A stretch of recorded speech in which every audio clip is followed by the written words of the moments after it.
أسعد الله أوقاتكم بكل خير. الصديق كلمة جميلة نحبها جميعا ونحتاجها جميعا. قد تختلف مقاصد الأصدقاء في حياتنا، لكنني أتحدث عن ذاك الصديق الذي يحبك لأجل الحب، يحبك في الله ولله، يحبك لأنه يرى فيك الصلاح، يحبك لأنه يريد أن يكون صديقا لك في درب الخير، يحثك على الخير ويريد أن يرافقك في درب الخير. إن رأى منك الخير شد على يدك، وإن رأى منك الزلل نصحك وقومك بأجمل أسلوب.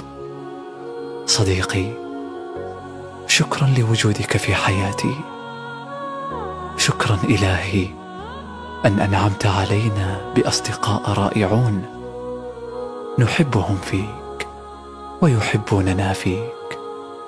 اللهم اجمعنا بهم في جنات النعيم يا رب العالمين.